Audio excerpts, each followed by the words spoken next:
As you can see here, I have pretty close to what I need for the size, okay? And what you're gonna be doing next is you will be taking the 2 teaspoons of melted butter or margarine. Okay, I used some margarine this time. And you're going to lightly brush.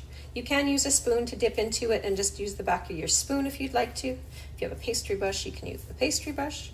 You just want to evenly disperse it across your biscuit dough.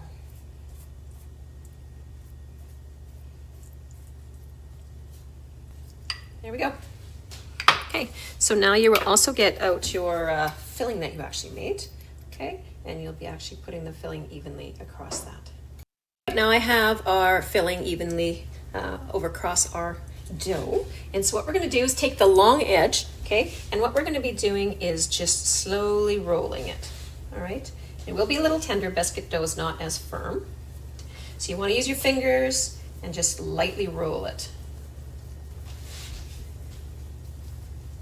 As you can see, I have my dough all nicely rolled. Okay, I put the seam up just to show you what you want to do is you want to actually push the seam together a little bit. Make sure it's not going to fall apart when you put it into your pan. So you just want to pinch the seam together a little bit through there. So I always end up with a little bit longer than 12 inches, so I'm a little bit longer than that. But what you want to do is you take your ruler and you do about 1-inch sections of your dough, and then we'll be placing it into the pan. I have my cinnamon biscuits 12 in here. So we're going to put them in the preheated 425 oven, and they're going to go in for about 15 to 17 minutes. And then we're going to take them out and take a peek at them.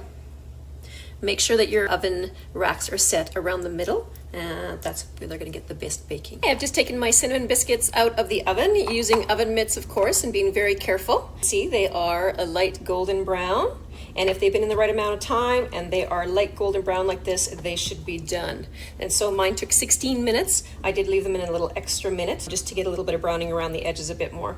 And so there you go. If you did want to make a glaze to go over top of them, you can use a little bit of milk and powdered sugar. And you can mix those together. Take about a 1/4 cup of powdered sugar. Start with a teaspoon of milk and just put it in little by little and mix it up until you get a nice consistency, and you can drizzle it over the top and enjoy.